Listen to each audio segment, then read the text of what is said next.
Good morning to you all, and welcome to today's webinar for the GE Aviation Assemblies Innovation Challenge, brought to you by 9 Sigma. My name is Jonathan Yaksha from 9 Sigma, and I will be your host and moderator today. Please note that this webinar is being recorded. The recording and transcription will be made available on the GE Aviation Assemblies Innovation Challenge page. First, let's begin by reviewing our agenda for today. After I introduce our speakers, they'll discuss the project in greater depth. Then we'll address your questions during a live Q&A session, followed by a brief summary of project information, including how to request additional information or assistance. As we proceed through today's presentation, please feel free to ask questions at any time. We'll keep track of your questions and respond to them during the Q&A portion of today's webinar. Should you need any information or assistance outside of today's webinar, please feel free to contact the 9 Sigma Provider Help Desk at phd@9sigma.com. Don't worry if you didn't get that email. We'll have it on the screen for you later on during today's broadcast. At this time, I'd like to introduce our panelists for today's webinar. First, from GE Aviation, we're joined by David Hyde, Tim Stentz, Brad Stork, Jay Combs, and Scott Jones. Next, from GE Genius Link, we have Lisa Ralph and Jonathan Keith. And from 9 Sigma, Kevin Andrews is joining us today. Everyone, thank you for participating during today's webinar. First, we'll begin with David Keith from GE Aviation. David, could you please give our attendees an overview of this challenge? So good morning. This is David Hyde from GE Aviation. Again, I don't know the audience that is on the call this morning, so let me go through a few items here. I've been with GE for more than 30 years, working in commercial engine assembly in various roles, supporting engineering and production. More than 20 engine programs, and one thing that is common in all of those engine programs that I've seen through my entire career is this little fastener that we call the B-nut. So we have a long history of using this type of a joint on our aircraft engines, and on occasion, and it's a rare occasion, we have had leaks at these joints, and that is really the nature of our challenge today. We're trying to come up with a different way, some type of a solution to ensure that we've got a leak-proof assembly, or we're able to detect that we've got an improper joint. So we're kind of excited. I've never been part of an event like this where it's a kind of a global challenge to folks outside the industry. I've got, like I said before, an unknown audience. I don't know if everyone is in the U.S. or if it is worldwide, but we're looking for different approaches, different ideas. So very excited, and we're hoping to find something different and really something that will make a difference and help us either airproof or leak-proof these fittings. Let's go to the next slide. Again, not knowing the audience, let me tell you a little bit about GE Aviation. We are part of the larger General Electric company. GE Aviation is a world-leading provider for jet engines and turboprops, and we've got facilities for building new engines across the U.S. and some around the world. I work right now I'm sitting in a conference room down in one of our assembly sites in Durham, North Carolina.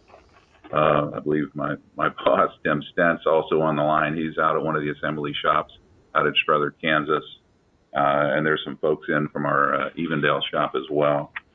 So our business is kind of broken down into the assembly piece of the new engine side, and then also the overhaul and support as these engines get out in the field. So my role has always been with the assembly side, creating new engines, building new engines, and getting them to our airframer customers, Boeing, Airbus, Bombardier, Embraer, and there's a list of others.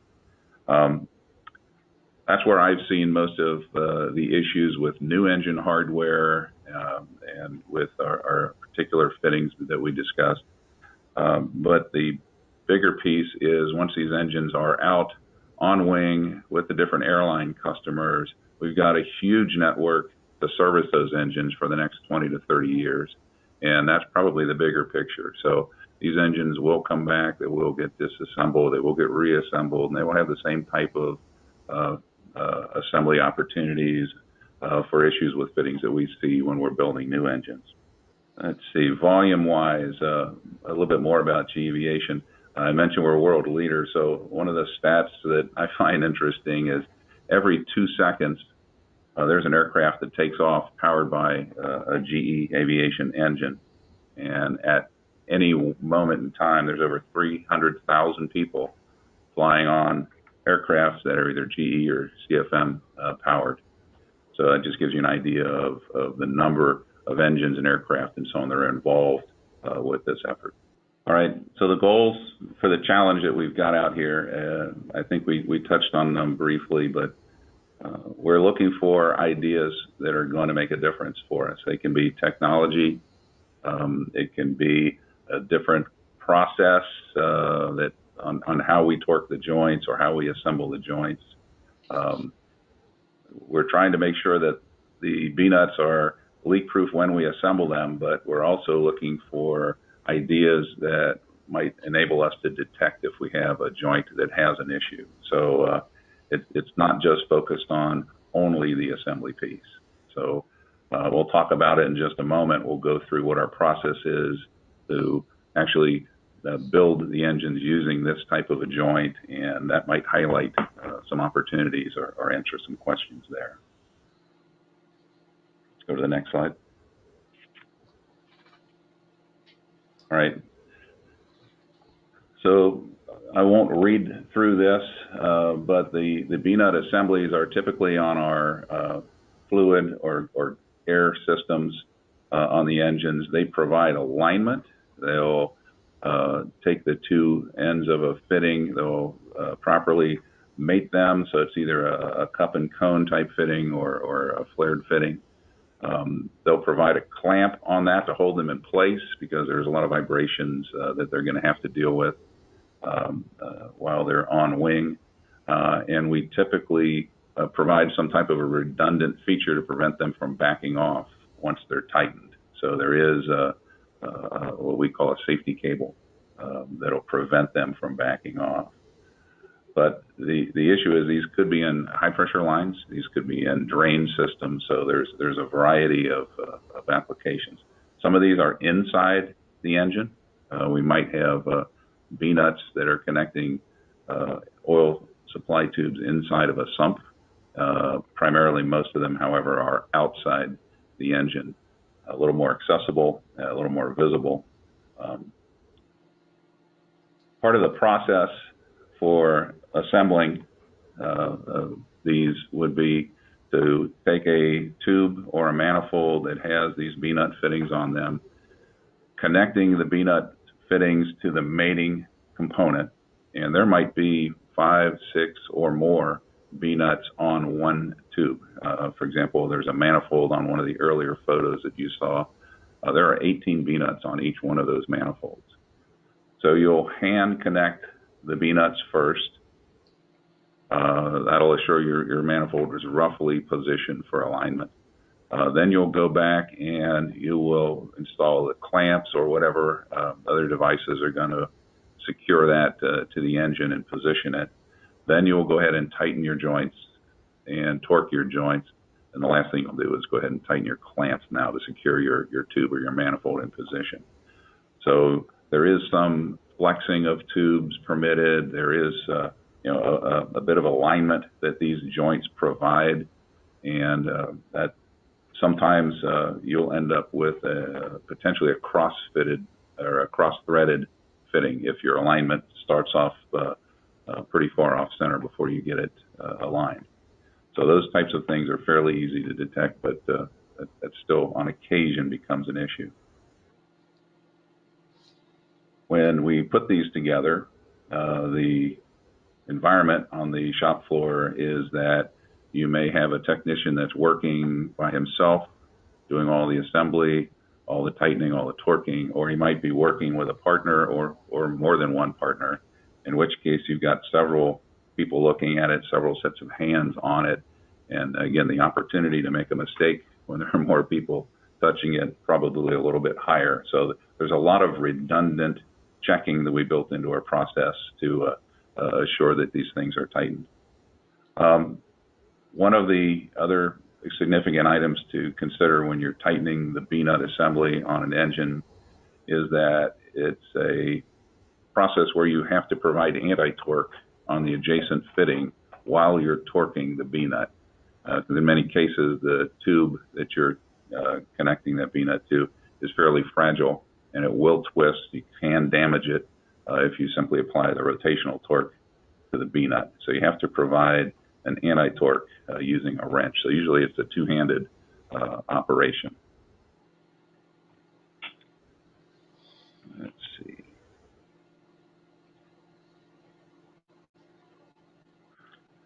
When we get done with assembly, on some occasions we are able to pressurize and test a few fittings. However, that's very rare. Most of the fittings are not able to be pressurized. So the only test or the only inspection that we've got is to put your hands on the fitting and verify that it's not loose. That does not ensure the fitting does not leak. That is simply make sure we haven't missed torquing the fitting. But this is the same process that we've been using on almost all the engine programs that I've been tied to for the last 30 years. All right, let's go on to the next slide. Great, thank you very much for that, David. We'll turn now to Kevin Andrews from 9 Sigma. Kevin, could you share with our attendees some additional details about this challenge? Thank you, Jonathan. So in looking at defining success in terms of a proposed approach, it's important that you provide confirmation that the B-nut assembly is assembled properly at the time of assembly and any time after that initial assembly. Preferably that your method would offer some visual confirmation. You could show that the assembly will still function through multiple tightening cycles of the fastener, and your approach may include a system-level solution, such as a method or process to test the entire circuit to show that it doesn't leak. Your method should be easy to use. It needs to be effective in tight spaces and for various sizes of fittings. It should be repeatable and reliable. It needs to have a clear path for deployment in the manufacturing setting. It should be cost-effective for wide-scale deployment, and preferably it should not require component design changes, which would require recertification of the aircraft engine design. Next slide. So in terms of your submission, what will the evaluation team be looking at? You're going to be evaluated based on the following: greater ease of use, proof of effectiveness, or evidence that your solution could be effective, proof that there are no false positive or false negatives, quicker time to industrialization, how quick could your solution become the standard operating practice or be commercialized for implementation, greater ease of deployment, could it be implemented in many locations, and greater portability, that the solution can go with an individual who is moving around and doing the assembly work in the plant. Next slide. So what's your opportunity here in this challenge? There will be up to 3 cash prizes of $10,000 US each, and there is a discretionary pool of development funds up to $50,000 United States dollars that can be awarded by the GE team as described. So there could be up to 3 respondents that would receive an initial cash prize of $10,000, and then those initial cash prize winners would be eligible to receive additional funding for a 6-month period, using the total pool of $50,000 as a development award in which you could continue the development and or commercialization of your entry. Provided that those winners enter into a development agreement with GE, the sponsor, and according to the rest of the detail noted here. Next slide. So in terms of the challenge, what timing are we looking at? We launched this challenge on June 7th. We are here today on July 28th conducting the webinar. The submissions for the contest are due on September 13th at 5 p.m. Eastern Daylight Time, and we intend to announce winners in October of this year. Great, thank you for that, Kevin. Now it's time for the frequently asked questions. These are questions that have either already been asked to 9 Sigma or questions about 9 Sigma projects in general. Our first question, where can I procure samples of the hardware? GE Torque Spec P12TF2 lists fittings that are similar to the AN929. And in looking for AN929, you can find a variety of vendors that offer those for aviation. One example is aircraftspruce.com. At the link listed, they offer small quantities of the aluminum tube fittings and related parts that you could purchase and actually handle. Okay, great, thank you.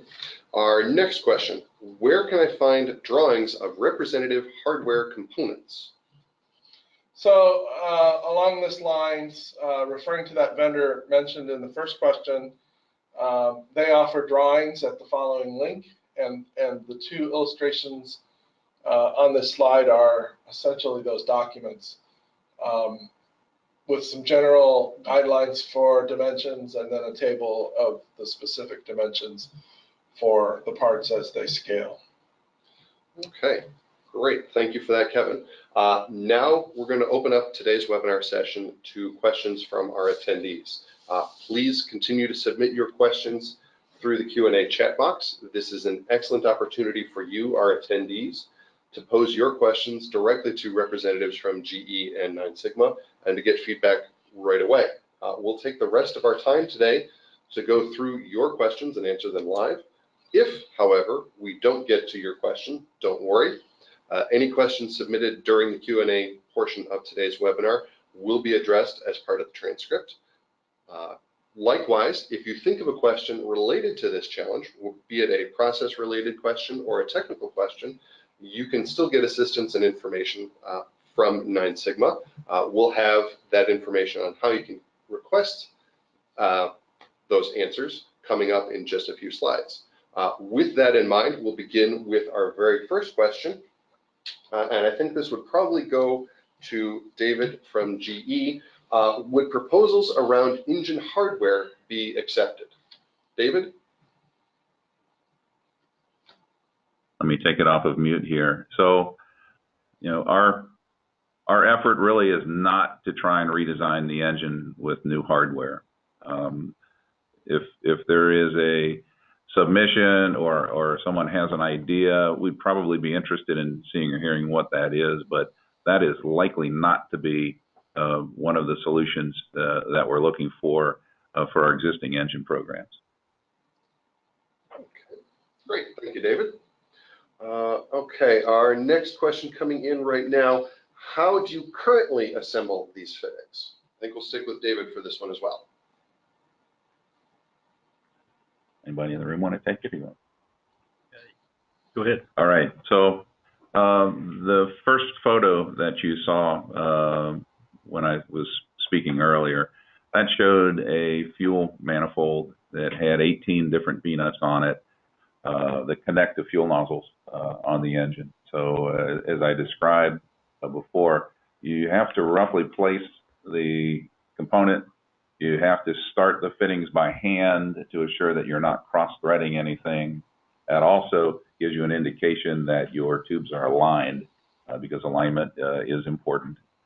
If you start with misalignment by more than 10 degrees or so, it will be very difficult to get that fitting to provide the alignment that you need. So that gives you an indication that your hardware will align properly.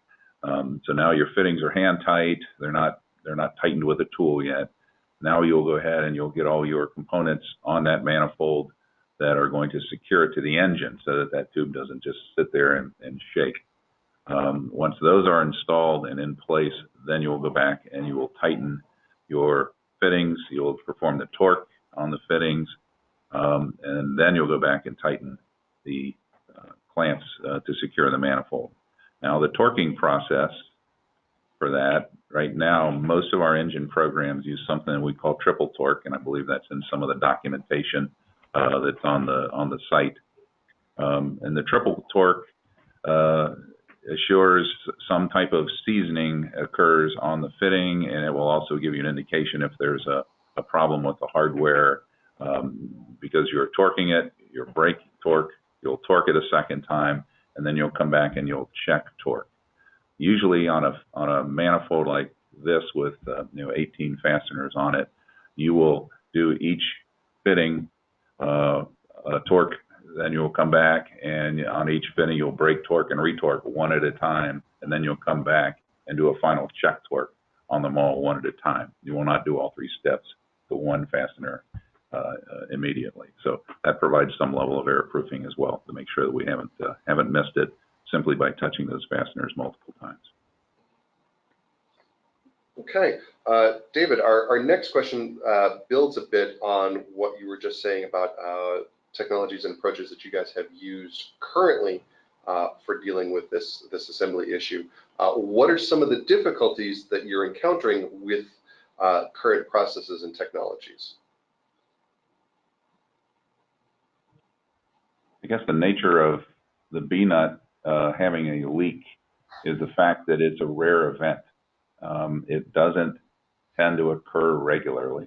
They tend to be different fittings on different engine lines, so it's hard to identify a systemic cause.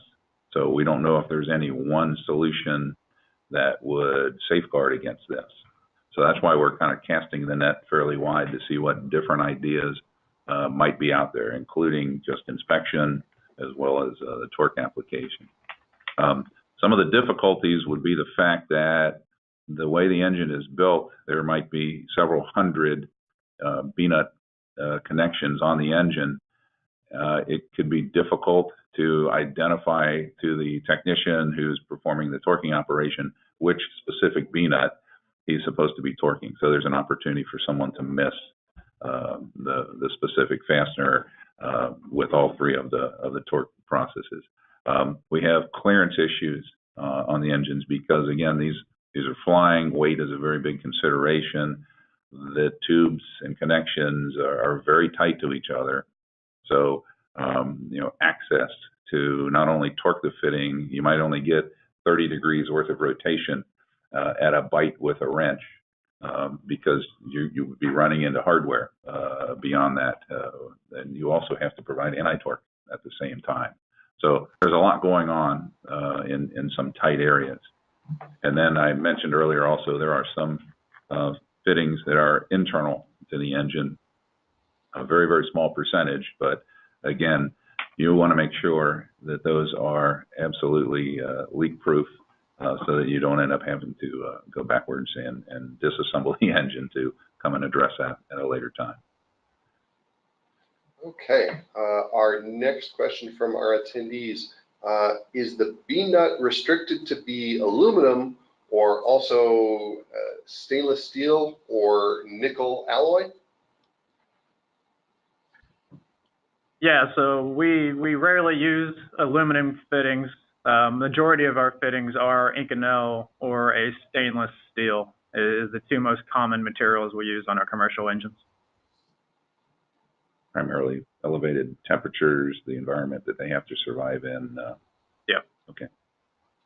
Okay, great. David, you again kind of touched on, a little bit on this next question. You mentioned the tight spaces and running into adjacent hardware.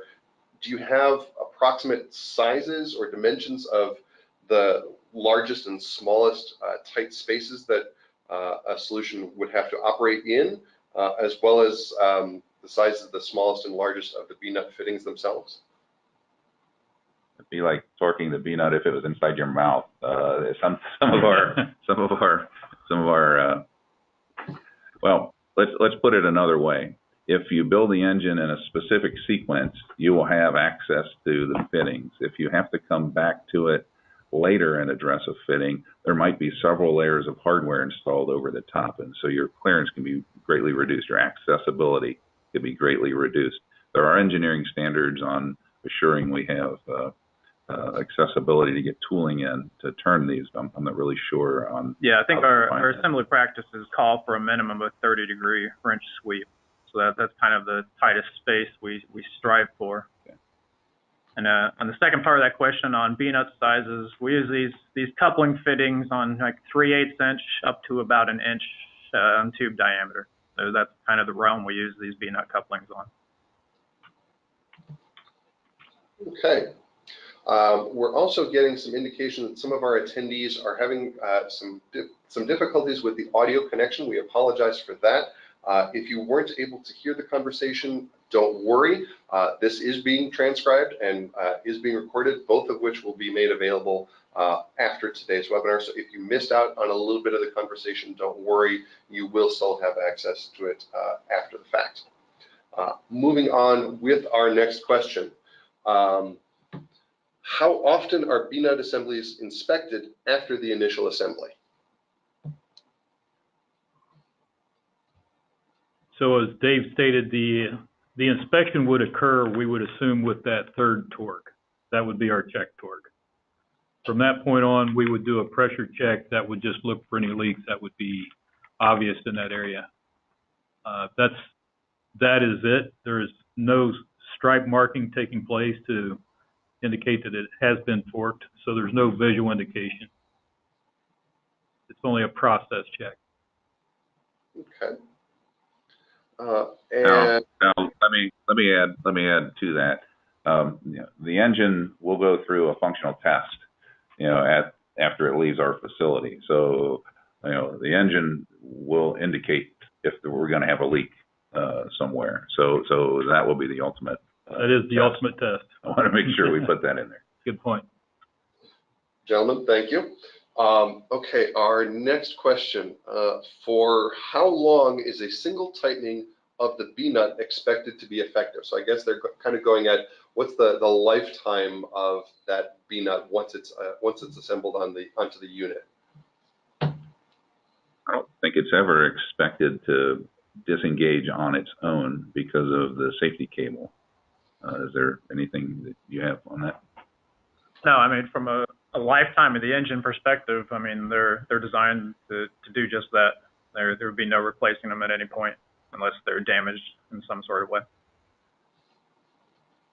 Okay, great.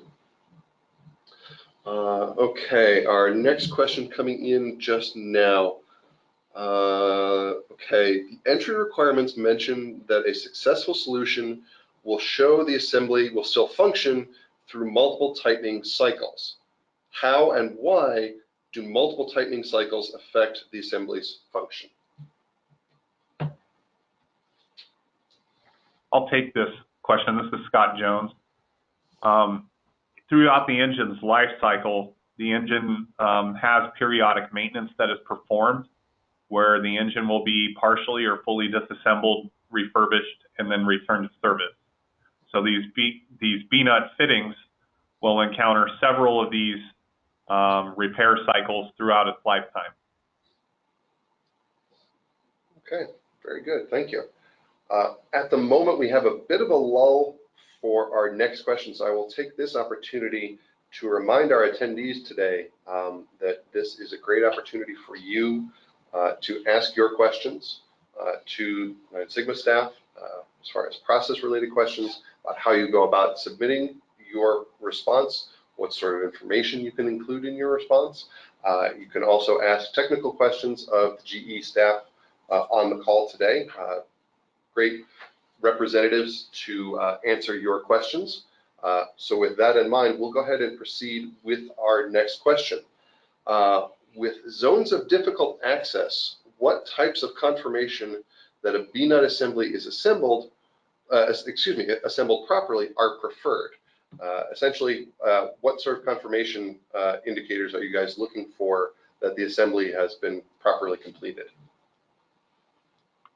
I guess at the moment, regardless of how much access we have to the fitting, our only indication is when we first thread the fitting on, is it aligned properly?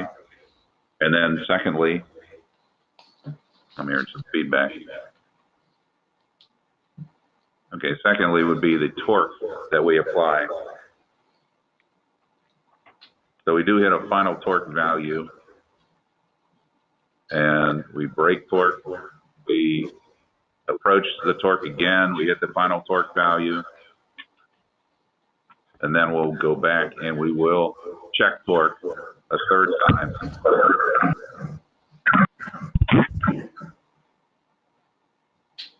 Sorry, we seem to have lost you there shortly. Could you please repeat what you were just saying? Is there still feedback on the line? It seems to have cleared.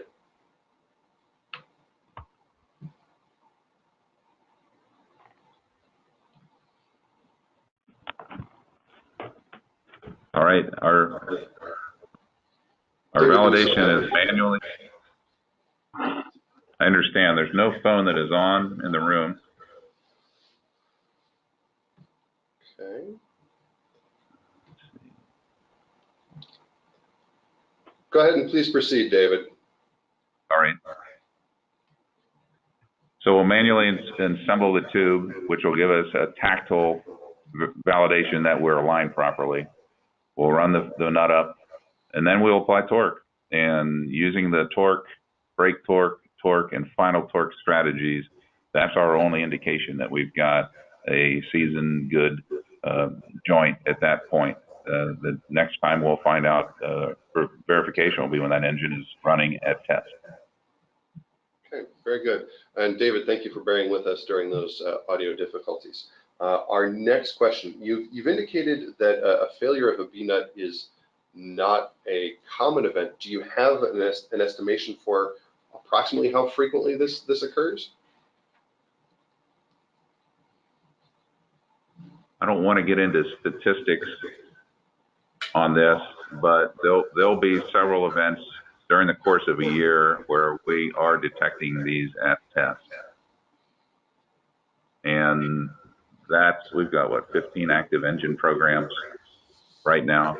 So it is not a frequent event of any kind, but it can be an expensive event, which is what's really driving us. Okay. All right. Our next question, why is automation not involved in this process?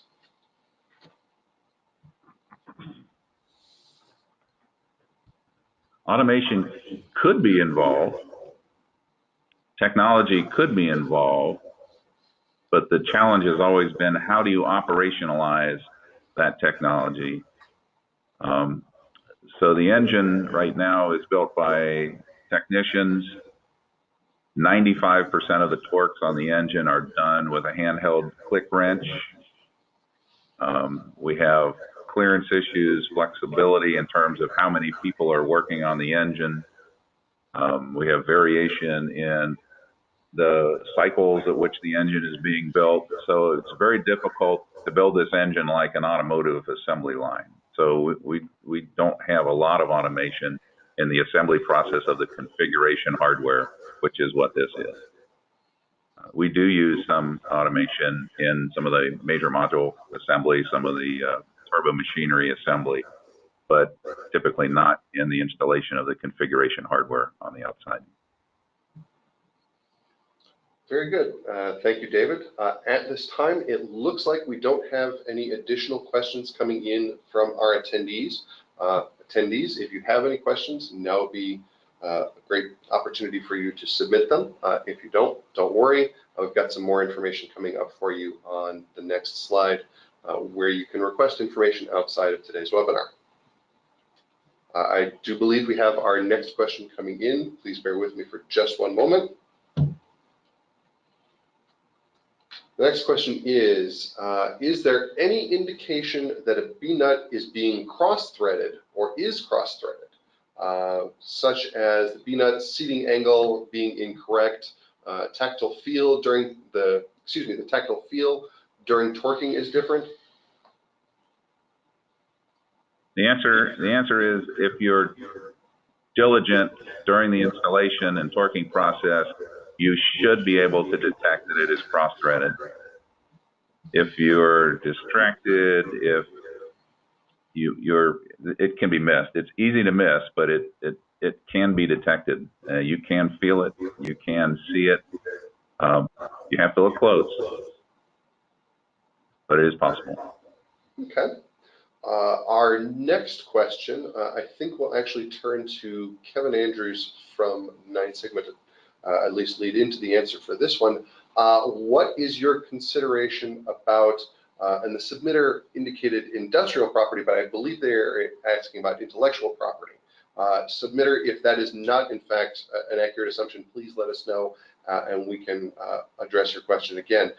Kevin, with that in mind, IP. So along the lines of intellectual property, you maintain ownership of your intellectual property as you are submitting your response. If you're selected as an award, a prospective award winner, you'll have to agree to the terms and conditions that are in the official rules. So please take a look at the official rules posted on the challenge website for those details. And if you have further questions, more specific questions, please ask us through the provider help desk. Okay, great. Thank you, Kevin. All right, at this time, it doesn't look like we have any additional questions coming in. So with that in mind, I will go ahead and, my apologies, we do have another question coming in. Stand by for just 1 second, folks. Here we go. Our next question, is the leakage a visual indicator? Leakage being a visual indicator of the B-nut failure or being improperly seated onto the fitting. David? Leakage visual indicator. I don't know how you would visually detect a leak unless the engine was testing, and then you're not going to be out there seeing it. So usually a system check will tell you. Well, there is a part of the test process to do a visual check for a leak when you first wet motor the engine upon firing up. So there is a possibility for evidence of leaking fuel or oil at that point. We also have the in-process leak checks where we use a nitrogen to pressurize the system with a leak tech. Okay. Okay. We do have another question. Okay. Can you please confirm that the wire lock is installed only after the system has been torqued and that it is not attached to either half of the nut during installation? Is that accurate? As I understand the question, the cable is applied after torque is completed, and that is usually probably the only thing we visually check at the end of the process. Unfortunately, you can also apply cable to a B-nut that has not completed its torquing operation. So it could be snug, and you can put the cable on it, and it might go undetected.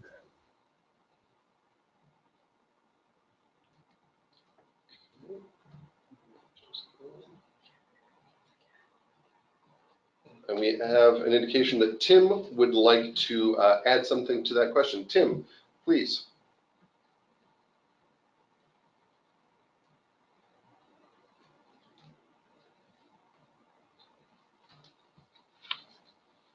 Okay, unfortunately, it doesn't seem that Tim is able to answer at this time. Can you hear me now? Yes, Tim, please. Okay, still having that slight delay. So yes, ideally the cable or retention feature does go on after the tightening process occurs, but that is part of the problem that we're having this competition essentially for the detection of loose hardware, which means we don't always detect it. for whatever reason. It may be cross-threaded. It may be a gulled up feature on the B nut itself. It may be not tight enough. Maybe it was 2 steps into the 3-step process and was missed for some reason, and then the safety cable is applied. So unfortunately, it can be a false indicator of the integrity of the system. You look at the B nuts, they're safety cabled, and maybe one of them is actually loose at the point. Great, thank you, Tim. We do have another question. This question is there a target price? And I believe the submitter is asking, is there a target price for the individual solution, not necessarily the individual procedure that you guys are requesting? David? I don't know if we really considered a price or a cost for the solution. I guess it would depend on the nature of the solution, but a more preferable solution would clearly be something we could buy many copies of, use it widely across our assembly sites, possibly even in the field. So cost or price would certainly be a consideration. I don't have a numeric value for that. Okay, all right. This is Tim Stentz. I'll add on to that, and this is why a robotic or automated solution is somewhat less preferred in this case. It's certainly possible to design a system that could mechanically or automatically install all of these fasteners on an engine. That price would be super high, and it would be tailored for that particular type of engine, and likely you may only have 1 or 2 copies of it. So in the case where, for example, you have a high volume engine and you may have, a dozen parallel lines working to build engines, you would become not feasible to install a dozen copies of that highly automated system. So as Dave indicated, the more portable nature, the less expensive, the better in this case, because of the diversity of B nuts that occur across the mix of engine models that we make. Great, thank you, gentlemen. Okay, we seem to have gone through all of the questions that have come in. We do have a request for the link for the B nut dimensions that will be made available following today's webinar. Thank you for that request. With that in mind, we'll go ahead and proceed with closing out today's webinar with some reference material as well as sources of information for you if you need assistance outside of today's webinar. So, what can you do today? Attendees, you can obviously visit the challenge page, the GE Aviation Assemblies Innovation Challenge page on 9sites. You can visit that by going to 9sites.com and looking at the contests tab. While you're at 9sites, you can register with the community. That will enable you to receive updates about new projects that are coming online. Now, say you need some assistance outside of today's webinar and you want to know how you can request additional information, be it process related or technical. Your first line of information is to contact the 9 Sigma Solution Provider Help Desk. You can reach them via email or by phone. The email address is phd@9sigma.com. Once again, it's phd@9sigma.com. Likewise, you can reach out by phone at 216-283-3901. That number, once again, 216-283-3901. Last piece of information on this page here is very, very important. The deadline for submissions. The deadline is Thursday, September 13th, 2018 at 5 p.m. Eastern Time. Please be sure to submit your proposals in advance of that 5 p.m. deadline. We won't be able to accept late submissions. So if you find yourself needing assistance, please be sure to reach out to the provider help desk as soon as possible so that we can get you the assistance that you need to ensure that your proposal is received on time. Once again, today's webinar was recorded. The transcription and recording of today's webinar will be made available on the challenge page very soon. So thank you for your patience while we get that together. So that will conclude today's webinar. To our many panelists from GE, thank you for your time and expertise.